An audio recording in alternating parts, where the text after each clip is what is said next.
Captain He stared at the blinking light on his control panel. After 15 years in space, he knew that unexpected signals usually meant trouble. The light kept blinking, steady and strong, like a heartbeat in the darkness of space. "Captain, the signal is unlike anything we've seen before," said Jaiwan, looking up from her screen. Her dark eyes showed both worry and excitement. As first officer of the UES Dragon, she had seen her share of space mysteries. But this was different. He walked over to her station, his boots making soft sounds on the metal floor. The bridge of the Dragon was quiet except for the usual beeps and hums of the machines. Through the main window, stars stretched out like diamonds on black velvet. "Show me," he said simply. Jaiwan's fingers moved quickly over her screen. "The signal started 3 hours ago. It's not random space noise. Look at this pattern." She pointed to a series of waves on her screen. They moved up and down in perfect order. He rubbed his chin. "Artificial." "Yes, sir. Someone made this signal. Someone smart." The captain straightened his blue uniform. Protocol said they should report this to Earth Command and wait for orders. But Earth was 2 weeks away at light speed. By then, whatever was sending this signal might be gone. "How far?" he asked. 2 days at full speed," Jaiwan answered. She knew what her captain was thinking.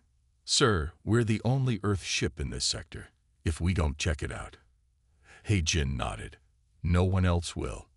He turned to face his bridge crew. 6 faces looked back at him, waiting for his decision. They were the best crew in the United Earth Defense Force, and they trusted him. "Helm, set course for the signal source." "Engineering, I want full power to the engines and shields." He sat in his captain's chair, feeling its familiar comfort. "J1, send a message to Earth Command. Tell them we're investigating a possible first contact situation." The Dragon turned gracefully in space, its engines glowing blue against the darkness. As they flew toward the signal, He thought about humanity's history with aliens. In 50 years of space travel, humans had met 12 other species. Some were friendly, some weren't, but none had been truly advanced. Earth was usually the more developed civilization. 2 days passed quickly. The signal grew stronger. Then, on the morning of the 3rd day, they saw it. "Sir," the sensor officer called out. Large structure detected ahead. On the main screen, a massive shape appeared. It was beautiful and strange. A huge ring of metal and light, spinning slowly in space. Around it, smaller ships moved like fish in a sea of stars. "Their technology," Jaiwan whispered. "It's far beyond ours." Before He could respond, a new light flashed on his panel. "Incoming transmission," the communications officer announced. "They're using our language." He stood up, straightening his uniform again. This was a moment for history books. Humanity's first contact with a clearly superior civilization. "Put them through," he ordered. A voice filled the bridge, smooth and clear. "Greetings, humans. We are the Nexus. We have been watching your progress, and we believe you are ready for elevation." He felt a chill run down his spine. Something in that voice, something in the way they said elevation, made him uneasy. But he was a captain of Earth, and he had a duty to respond. "This is Captain He of the United Earth Ship Dragon. We come in peace and friendship." As he spoke those traditional words, He couldn't know that he was starting a chain of events that would change the galaxy forever. He couldn't know that in just 6 months, the name human would become both feared and respected across the stars. And he certainly couldn't know that the Nexus would soon learn a lesson that no species had survived to teach: never make humanity angry. 3 weeks after first contact, Ambassador Sunmei walked through the gleaming halls of the Nexus station. Her steps echoed on the shiny floor that seemed to be made of flowing metal. 2 Nexus guides walked with her, their tall, slim bodies moving with natural grace. "Your species learns very quickly," one of them said. Its name was impossible for humans to say, so they called it Guide 1. Most races take months to understand our basic technology. Sun Mi smiled politely, but something in Guide One's tone bothered her. It sounded like someone praising a clever pet. She had been Earth's top diplomat for 10 years, and she knew when someone was looking down on her. Humans are very good at adapting, she said simply. Through the huge windows, she could see Earth ships docked next to Nexus vessels. The size difference was huge, like comparing rowboats to cruise ships. Captain He Jin watched the same view from his ship, the Dragon. His first officer, Jae-won, stood beside him with a worried look on her face. Something isn't right, Jae-won said quietly. Have you noticed how they never let us see their engine rooms? Or their weapons? He Jin nodded. They say we're not ready for that knowledge yet. He crossed his arms, after they promised to share everything. Below them, on Earth, millions of humans watched Nexus ships fly through their skies. The aliens brought amazing gifts, medicine that could cure most diseases, food-making machines, and clean energy technology. But they always kept the best things for themselves. In a secure room deep inside Earth's main military base, Commander he read reports about the Nexus. She didn't like what she was learning. They'd visited 30 different worlds, she told her staff. But when I asked about these other species, they changed the subject. The Nexus taught humans many things over the next few weeks. They showed them better ways to build ships, new ways to grow food, and faster ways to travel through space. But they never taught humans how to make these things themselves. One day, Sun Mi sat in a meeting with the Nexus leaders.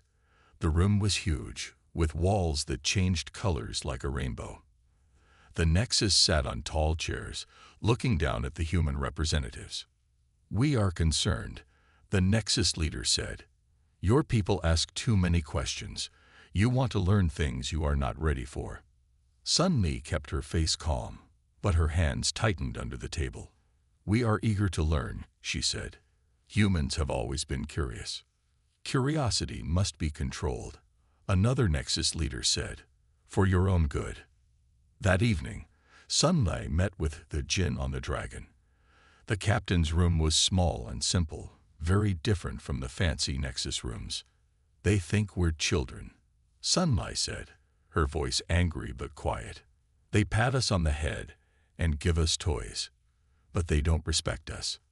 He Jin looked at the Nexus station through his window. Children grow up, he said, and sometimes they surprise their parents. What neither of them knew was that at that very moment, in a secret Nexus meeting room, the aliens were making plans. The humans are advancing too quickly, one leader said. They ask too many questions. They look too closely at our technology. Perhaps, another answered, it is time to do what we did with the others. For their own good, of course. The Nexus didn't realize they were making a huge mistake. They thought humans were just another species to guide and control. They didn't know that humans had fought and survived through thousands of years of hardship. They didn't understand that treating humans like children would lead to their biggest regret. And they certainly didn't know that somewhere on their station, a human intelligence officer named Tae-sung was discovering their dark secrets. Intelligence officer Tae-sung had always been good at solving puzzles. As he moved through the dark corners of the Nexus station, his small computer quietly copied every bit of alien data it could find. The Nexus thought their computer system was too advanced for humans to understand. They were wrong. Late at night, in his tiny office on the station, Tae-sung's eyes grew wide as he read the translated files. This can't be right, he whispered to himself. His hand shook as he sent an urgent message to Captain He Jin. An hour later, He Jin, Jae-won, and Ambassador Sun Mi gathered in Tae-sung's office. The room was barely big enough for 4 people, but no one complained. They were too busy looking at Tae-sung's computer screen. I found their secret files, Tae-sung explained, his voice low. The Nexus have done this before. Many times. He showed them pictures of other alien species, strange and beautiful creatures from distant worlds. What happened to them? Jae-won asked, though her face showed she already knew the answer. Tae-sung opened another file. They're gone. All of them. The Nexus came to their worlds, just like they came to Earth. They offered gifts and knowledge. Then, when these species started asking too many questions, they disappeared. Hae-jin finished. His face was hard as stone. Sun-le looked at the dates in the files. The most recent was just 50 years ago. A species called the Varn. She pointed to a picture of tall, gentle-looking beings with 4 arms. The Nexus said they weren't ready for advancement and needed to be contained. Contained? Jae-won asked. Destroyed, Tae-sung said flatly. Their whole civilization. Gone. The Nexus wrapped it up in nice words, but that's what they did. And we're next on their list. Hae-jin walked to the small window. The Nexus station shined beautifully in the starlight, but now its beauty seemed false, like a pretty flower that was really poisonous. There's more, Tae-sung said. He showed them new files. They've been studying our wars. All of them. They're especially interested in how humans fight when we're losing. Of course they are, Sun-mai said bitterly. They want to know how hard we'll be to kill. Jae-won looked at more files. They've been testing us. Those gifts they gave us, they're watching how we use them, learning our weaknesses. And every time we show them how clever we are, how quickly we learn. Tae-sung pulled up another document. They'd mark us as more and more dangerous. More and more need to be contained. Hae-jin turned back to his officers. In the dim light, his face was calm, but his eyes were fierce. How long do we have? Tae-sung checked his data, based on their patterns. 2 weeks. Maybe less. Then we have work to do, Hae-jin said. Sun-me, keep playing nice with them. Don't let them know we know. He looked at Jae-won. Get a message to Earth Command. Code Black. No regular channels. And me. Tae-sung asked. Keep digging. Find their weaknesses. Find anything we can use. Hae-jin's voice was quiet but strong. Because if they think humans will quietly disappear like the others, they're going to learn a very hard lesson. As they left Tae-sung's office one by one, none of them noticed a small Nexus cleaning drone in the corner. Its camera eye had recorded everything. In the Nexus leadership chamber, the aliens watched the recording with alarm. They know, one leader said. Then we must move quickly, another replied, before they can prepare. But the Nexus had made a fatal mistake. They had studied human wars, but they hadn't understood them. They knew humans fought hard when they were losing, but they didn't know why. They didn't understand that nothing is more dangerous than a human who is fighting to protect their home. Captain Hae-jin was sleeping when the alarm started screaming. He jumped out of bed and ran to the bridge of the Dragon, still pulling on his uniform jacket. The sight on the main screen made his heart stop. Hundreds of Nexus ships were appearing out of nowhere. They had been hiding behind some kind of invisible shield. Now they were everywhere, their weapons glowing with deadly light. Report, Hae-jin shouted as he dropped into his captain's chair. Nexus ships are attacking all human colonies. Jae-won's voice was tight with anger. Mars is under fire. The moon base, it's gone silent. The bridge crew watched in horror as more reports came in. The Nexus weren't just attacking. They were destroying everything humans had built in space. Captain, the radar officer called out. 5 Nexus battleships heading straight for Earth. Hae-jin's mind raced. The Dragon was good, but it was just one ship. They couldn't stop 5 battleships. But maybe. Jae-won, send everything we found about the Nexus to Earth. Everything. Tae-sung's files, our scans, all of it. He turned to his weapons officer. Arm all torpedoes. Get ready for a fight. Just then, the main screen lit up. A Nexus leader appeared, looking down at them like they were bugs. Humans, it said coldly, you have advanced too quickly. You ask too many questions. You seek knowledge that is not meant for primitive species. For the good of the galaxy, You must be contained. He-Jin stood up, his face hard. We trusted you. We welcomed you. And like children, you reached for things you should not touch. The Nexus leader's voice was cruel now. The others learned this lesson too late. Now it is your turn. The screen went dark. Immediately, 3 Nexus ships started firing at the dragon. Shields at maximum. He-Jin ordered. Return fire. Aim for their engine spots. The weak points Tai-Sung found. The dragon fought back hard. Their torpedoes hit exactly where Tai-Sung said they should. 1 Nexus ship exploded in a ball of blue fire. Ha! Jae-won shouted. Not so superior now, are you? But there were too many enemy ships. The dragon's shields were failing. Sir, the engine officer reported. The jump drive is ready. We can escape. He-Jin looked at Earth on his screen. Beautiful blue Earth, now in terrible danger. He made his decision. Plot a course through their lines, he ordered. We're going to punch through and warn Earth. And we're taking their secrets with us. The dragon turned, its engines glowing hot. Then it shot forward like an arrow, straight at the Nexus ships. They're firing. Jae-won warned. Keep going. He-Jin gripped his chair as the ship shook. Don't stop. The dragon took hit after hit, but it kept going. It smashed through the Nexus line, its hull screaming with damage. Then, just as the last shield was failing, they jumped away into safety. Back on the Nexus command ship, the leaders watched the dragon escape. 1 ship doesn't matter, a leader said.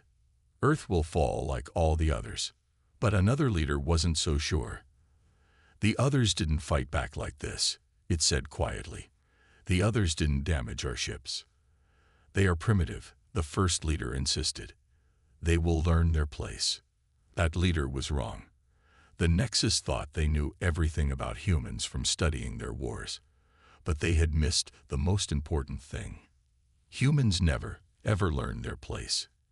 And they never would. Commander Du, he stood in the United Earth Defense Center, looking at the big screen that showed Earth's remaining forces.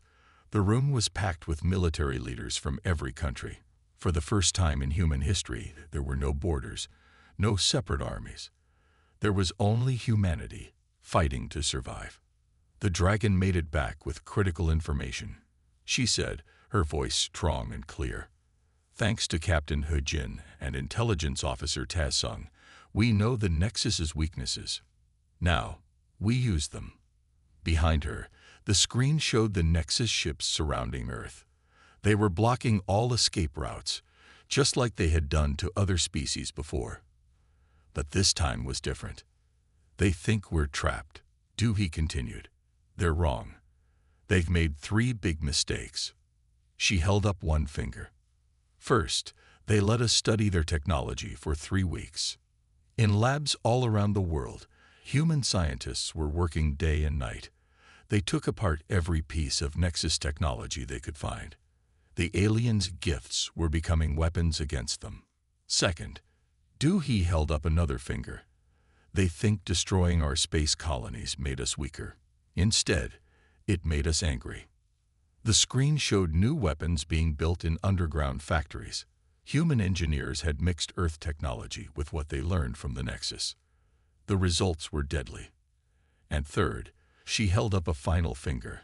They studied our wars but didn't understand them. They think humans give up when things look hopeless. She smiled grimly. We don't. Just then, Captain He-Jin and Jae-won walked into the room. They looked tired but determined. Tai-Sung followed them, carrying a computer full of Nexus secrets.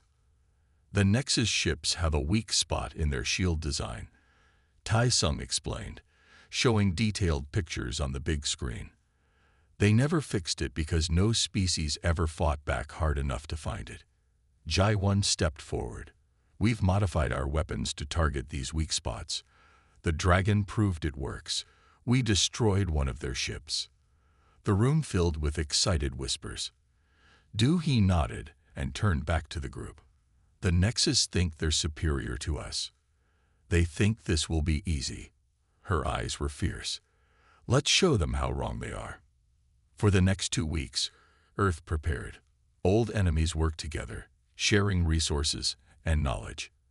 Every factory on Earth started making weapons and ships. People volunteered by the millions to fight.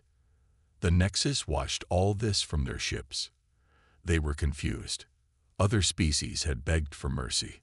Other species had surrendered. But humans just kept building, kept preparing, kept fighting. They must see they cannot win. A Nexus leader said, "Their technology is too primitive." In response, Earth launched its first strike. A small fleet of ships, led by Hijin and the repaired dragon, attacked a Nexus supply line. Using their new weapons, they destroyed 3 Nexus ships before disappearing. The Nexus were shocked. This wasn't supposed to happen. Primitive species weren't supposed to fight back this well. Back on Earth, He received the news of the successful attack. She turned to her staff, her face proud. "Send the message to all humans," she ordered. "Operation Final Dawn begins tomorrow." As the message went out, millions of humans got ready for the biggest fight of their lives. In homes and bases around the world, people said goodbye to their families. But they weren't afraid. They were determined. The Nexus had awakened something they didn't understand: human unity. For the first time, all of humanity fought as one. And soon, the galaxy would learn why that was terrifying. "All ships, report in." Captain Heijin's voice was steady as he looked at the largest human fleet ever assembled. 500 ships, big and small, gathered in Earth's shadow where the Nexus couldn't see them. "Battle Group 1, ready," Jai-1 reported from her new ship, the Thunder. "Battle Group 2, ready," came another voice. One by one, all 10 battle groups reported ready. Hijin took a deep breath. This was humanity's big chance. They had to make it count. "Remember the plan," he said to all ships. "The Nexus think they know how we fight. Let's prove them wrong." The human fleet moved out, but not as one big group like the Nexus expected. Instead, they split into many small groups, each attacking from a different direction. The Nexus ships tried to turn and fight, but they couldn't face every direction at once. "They're confused," Jai-1 reported happily. "Their battle computer can't keep up with our different attack styles." She was right. Each human battle group fought differently. Some used old Earth tactics from ancient sea battles. Others used tricks learned from video games. The Nexus, who always fought the same way, didn't know how to respond. Group 3 hit their left flank. Heijin ordered. "Group 7, strike their engines." On the Thunder, Jai-1 watched as her sensors showed more Nexus ships exploding. The aliens had better technology, but humans had something better: creativity. "Sir," a crew member called out, "the Nexus are sending out their fighter ships." Thousands of small Nexus fighters poured out of their big ships. They flew in perfect formation, like they always did, but human pilots were ready. "Begin Operation Chaos," Heijin commanded. Human fighters broke formation. Each pilot flew differently. Some spun and twisted, others played cat and mouse games. Many flew straight at the enemy only to dodge at the last second. The Nexus fighters, programmed to fight in specific ways, couldn't adapt. "Their pilots are all robots." Ta Sung's voice came over the radio. He was monitoring the battle from his intelligence ship. "They can't think creatively like human pilots." The space around Earth lit up with explosions as more Nexus ships fell. But then something unexpected happened. The Nexus did something they had never done before. They retreated. "They're running." Jai-1 couldn't believe it. "The mighty Nexus are running away." "Not for long," Hijin said. "This is just their first taste of what humans can do." He opened a channel to all ships. "All groups, pursue them. Don't let them regroup." The human fleet chased the Nexus ships away from Earth. For the first time, the aliens were the ones running scared. In their command ship, the Nexus leaders were shocked. Their perfect plans were falling apart. "How is this possible?" one leader demanded. They are primitive. Their technology is inferior. No, another leader said quietly. We were wrong. Their technology isn't primitive. It's different. And they don't fight like the others. Each human fights uniquely. Then we must change our strategy, the first leader decided. We will gather our full fleet. We will crush them with numbers. But the leader didn't know that humans had expected this. As the Nexus ships fled, tiny human probes followed them, sending back their secret coordinates to Earth. On the Dragon, Hujin smiled as the data came in. Send word to Commander Dewey, he ordered. Tell her Phase 1 is complete. We know where their home system is. The real battle was about to begin. The Nexus thought they were retreating to safety, but they were actually leading humans right to their front door, and humans were ready to knock it down. Ambassador Sunma stood alone on the bridge of her diplomatic ship, the Peace. Around her, the emptiness of space stretched out in all directions. Ahead, a massive Nexus station waited. This was their last chance to avoid more bloodshed. They're responding to our signal, her communications officer said. The main screen lit up, showing 3 Nexus leaders. They looked different now, less confident, more worried. The recent battles had changed them. You wish to surrender? The middle leader asked. Sunmi kept her face calm, but her hands tightened into fists. No, we wish to offer you a chance to end this war peacefully. The Nexus leaders looked at each other in surprise. They hadn't expected this. You have lost many ships, Sunmi continued. We have lost many lives. It can stop here. Recognize humans as equals. Share knowledge freely. Help us grow instead of trying to control us. Impossible, the right leader said quickly. You are too dangerous, too unpredictable. We're only dangerous to those who threaten us, Sunmi replied. The choice is yours, peace or war. The middle leader leaned forward. You dare to threaten us? We have ruled space for 10,000 years. We have ended entire civilizations. We cannot be defeated by primitives. Sunmi sighed sadly. She had expected this, but she had to try. Then remember this moment, she said quietly. Remember that we offered peace, and you chose war. She ended the transmission and sent a message to Earth. They refused. Begin Operation Final Dawn.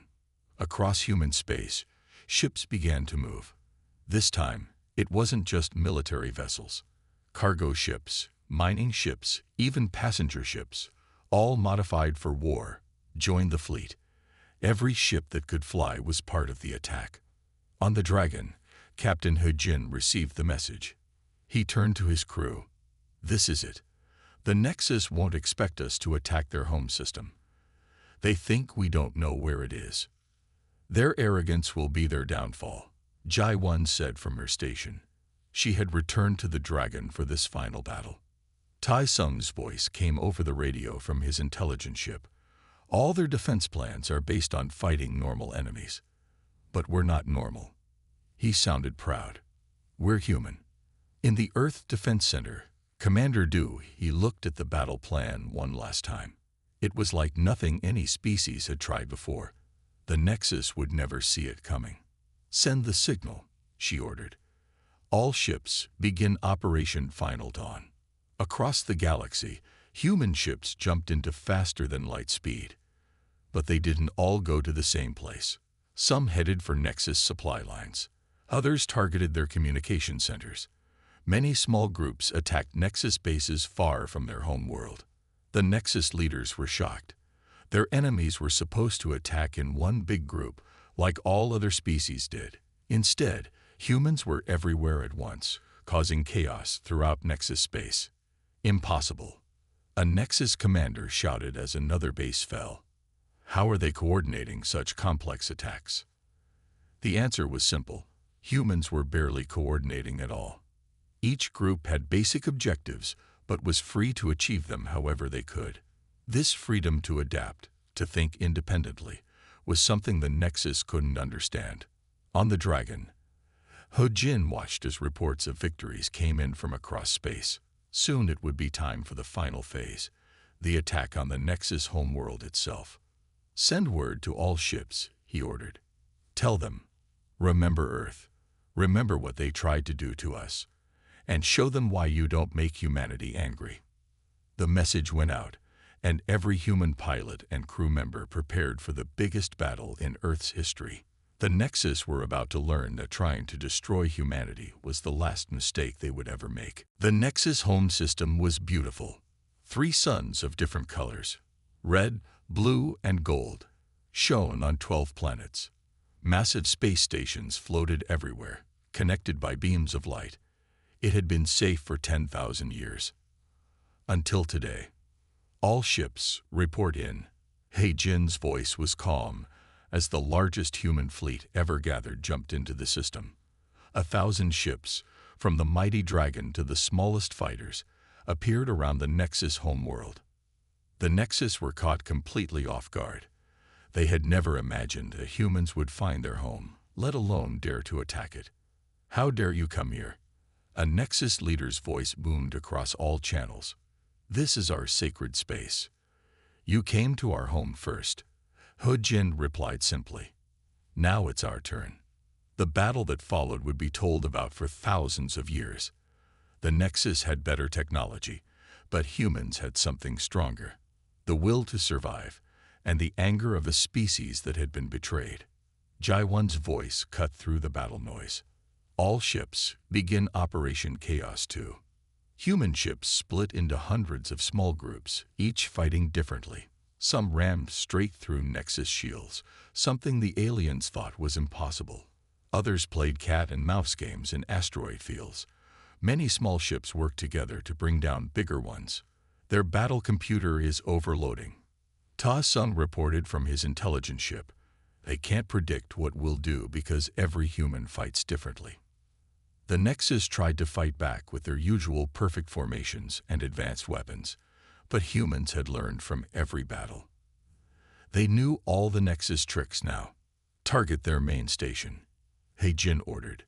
The dragon led a group of ships toward the biggest space station, where the Nexus leaders lived. Suddenly, a new voice came over the radio. It was Commander Doohy, leading a fresh fleet from the other side of the system. "Surprise," she called out. "Did you think we'd all attack from one direction?" The Nexus were surrounded. Their perfect world was falling apart. Their mighty ships were being destroyed by primitives they had underestimated. "Stop," a Nexus leader begged. "We will give you anything you want." He-Jin's answer was firm. "We wanted peace. You chose war. Now face the consequences." The final battle was fierce but quick. Human ships, built with a mix of Earth creativity and stolen Nexus technology, tore through the alien defenses. The mighty Nexus fleet, which had destroyed so many other species, fell before human determination. In the end, the Nexus leaders surrendered. Their perfect empire had been broken by the species they thought was too primitive to be a threat. "What will you do with us?" a defeated Nexus leader asked He-Jin. He-Jin looked at Sun Mai, who had joined him on the dragon. She stepped forward and said, "You will free all the worlds you control. You will share your knowledge with everyone. And you will never, ever threaten another species again." The Nexus had no choice but to agree. Their time of controlling other species was over. Years later, young aliens would ask their parents why the mighty Nexus Empire fell. The answer was always the same. They made humans angry. In bars and meeting places across the galaxy, other species would whisper about the Nexus, who thought they could control humanity. What happened to them? Newcomers would ask. The answer became famous. We don't talk about them. But remember, never make humans angry. They don't just fight back. They change the rules of the game. And they never, ever give up. And so, humanity took its place among the stars, not as the primitives the Nexus thought they were, but as protectors of freedom. The species that taught the galaxy's oldest empire its final lesson: never underestimate humans.